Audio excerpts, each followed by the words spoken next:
അത് തന്നെ അത് തന്നെ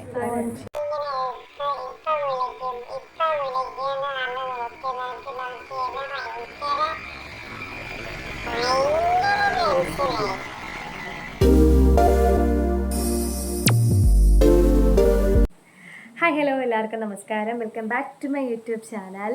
അപ്പോൾ ഇന്ന് ഞാൻ വന്നിട്ടുണ്ടെന്ന് പറഞ്ഞാൽ കഴിഞ്ഞ ദിവസം ഞാൻ പറഞ്ഞിട്ടുണ്ടായിരുന്നു QA ക്വസ്റ്റ്യനും കാര്യങ്ങളും ഒക്കെ നമ്മൾ റിവീൽ ചെയ്യുന്നതായിരിക്കും. ക്വസ്റ്റ്യൻസിനെല്ലാം ആൻസർ തരുന്നതായിരിക്കും.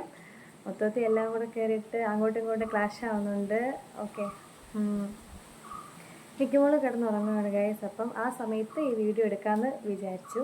അപ്പം എല്ലാവരും കണ്ടിന്യൂസ് ആയിട്ട് കുറച്ച് പേര്, ഒരുപാട് പേരൊന്നും ഇല്ലെങ്കിൽ പോലും കുറച്ച് പേര് ചോദിച്ച ആ ഒരു ചോദ്യം എന്ന് പറഞ്ഞാൽ ഞാൻ താഴെ കൊടുത്തേക്കാം. യൂറിൻ ട്യൂബ് ഇൻസേർട്ട് ചെയ്യുന്ന സമയത്തും ആ ട്യൂബ് റിമൂവ് ചെയ്യുന്ന സമയത്തും എത്രത്തോളം പെയിൻഫുൾ ആയിരുന്നു ചേച്ചി, അതൊന്ന് പറയാമോ എന്ന് പറഞ്ഞിട്ടായിരുന്നു. അപ്പോൾ ഗൈസ്, നമുക്ക് നേരെ കാര്യത്തിലോട്ട് വരാം. എൻ്റെ കൂടെ സിസേറിയൻ ചെയ്യാനായിട്ട് ഇപ്പോൾ നമുക്കറിയാലോ, നമ്മളെപ്പം ഹോസ്പിറ്റലിൽ അഡ്മിറ്റ് ആയാലും നമ്മുടെ കൂടെ അഡ്മിറ്റ് ആവുന്ന കുറച്ച് ചേച്ചിമാരും അല്ലെങ്കിൽ നമ്മുടെ പ്രായമുള്ള ടീംസ് കാണും. അപ്പോൾ അവരൊക്കെ ആയിട്ട് നല്ല കമ്പനിയായിട്ടൊക്കെ നമ്മളിങ്ങനെ പോയി. അപ്പോൾ ഞങ്ങൾ 3 പേരാണ് ഉണ്ടായിരുന്നത് കേട്ടോ.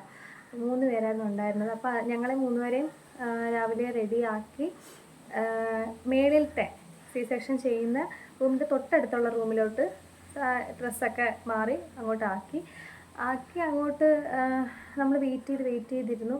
അപ്പോൾ നമുക്ക് കൗണ്ട് ഡൗൺ ഇങ്ങനെ ഇപ്പം വിളിക്കും എന്ന് പറഞ്ഞ് നോക്കിയിരുന്ന് ഭയങ്കര ടെൻഷനായി.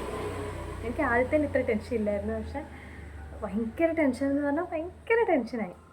അപ്പോൾ എന്ത് പറയുന്നത്, പിന്നെ ഒന്നും പറയാൻ പറ്റാത്തൊരവസ്ഥയായി ഗൈസ്. അപ്പം അങ്ങനെ കൊണ്ടുപോയി നമ്മളെ കിടത്തി ഇങ്ങനെ കൊണ്ടുപോയിട്ട് നമുക്ക് ഈ ട്യൂബ് അവർ ഫിറ്റ് ചെയ്യും. ആ സമയത്ത് നമുക്ക് ബാത്റൂമിൽ പോകാനൊക്കെ തോന്നും, പക്ഷെ പോവില്ല. ആ സമയത്ത് മരുന്നിൻ്റെയൊക്കെ ആയിരിക്കും, അല്ലെങ്കിൽ നമ്മുടെ ആ ഒരു മാനസികാവസ്ഥയിലായിരിക്കും. എനിക്ക് പേഴ്സണലി ബാത്റൂമിലൊക്കെ പോകണം, ഞാൻ പോയിട്ട് വരാം സിസ്റ്റർ എന്നൊക്കെ പറഞ്ഞപ്പോൾ അവർ പറഞ്ഞു ഇല്ല, ജസ്റ്റ് തോന്നുന്നത്, അത് എല്ലാവർക്കും ഉള്ളതാണെന്ന് പറഞ്ഞു.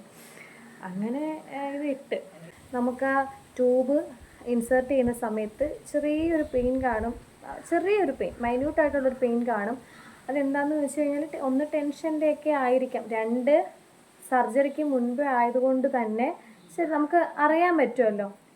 സർജറിക്ക് ശേഷം, ആഫ്റ്റർ സർജറിക്ക് ശേഷം പറയുകയാണെങ്കിൽ അതിനകത്തൊരു കാര്യം എന്ന് പറഞ്ഞാൽ നമ്മൾ ഈ ട്യൂബ് എടുത്ത് മാറ്റുന്നത് അറിയത്തില്ല. കാരണം ഈ ഒരു ദിവസം ഫുള്ള് ഈ ട്യൂബ് അവിടെ ഇരിക്കുന്നത് കൊണ്ട് നമുക്കാണെങ്കിൽ വാഷ്റൂമിൽ പോകണം എന്നൊക്കെ ഒരു ടെൻഡൻസിയിലായിരിക്കും ആദ്യമേ നമുക്ക് ഇടുന്ന സമയത്ത്.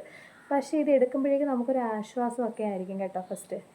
കാരണം ഈ C-സെക്ഷൻ കഴിഞ്ഞ് ആ ഒരു കീറി ആ ഒരു വേദനയൊക്കെ തിന്ന് ആ വേദനയൊക്കെ ഒന്ന് ശമിച്ച് നമുക്കൊക്കെ ബോധം ഫുള്ള് പോയിട്ട് ഒന്നേന്ന് റിക്കവറായിട്ട് വരുന്നത് കൊണ്ട് ആ ട്യൂബ് എടുക്കുന്ന സമയത്ത് നമ്മൾ അറിയത്തുപോലുമില്ല. എനിക്ക് പേഴ്സണലി ആ എക്സ്പീരിയൻസ് ആയിരുന്നു കേട്ടോ. അപ്പോൾ ഇത്രയേ ഉള്ളൂ. അടുത്ത വീഡിയോയും കാര്യങ്ങളൊക്കെ ആയിട്ട് QA കുറച്ച് കാര്യമായിട്ട് പറയാനുണ്ട്, കുറച്ച് എക്സ്പീരിയൻസ് പറയാനുണ്ട്. എനിക്ക് മോളുടെ ആദ്യത്തെ C-സെക്ഷനും രണ്ടാമത്തെ C-സെക്ഷനും തമ്മിൽ എനിക്ക് ഡിഫറെൻറ്റ് എക്സ്പീരിയൻസ് ആണ് കേട്ടോ. അപ്പോൾ അതൊക്കെ ഡീറ്റെയിൽ ആയിട്ട് പറയാനുണ്ട്, ഒരുപാട് പറയാനുണ്ട്. അപ്പോൾ ആ വീഡിയോ ഒക്കെ ആയിട്ട് ഞാൻ ഉടനെ വരുന്നതായിരിക്കും. അടുത്ത വീഡിയോയിൽ കാണാം. അടുത്ത വീഡിയോയിൽ കാണുന്നവരെ ടാറ്റാ.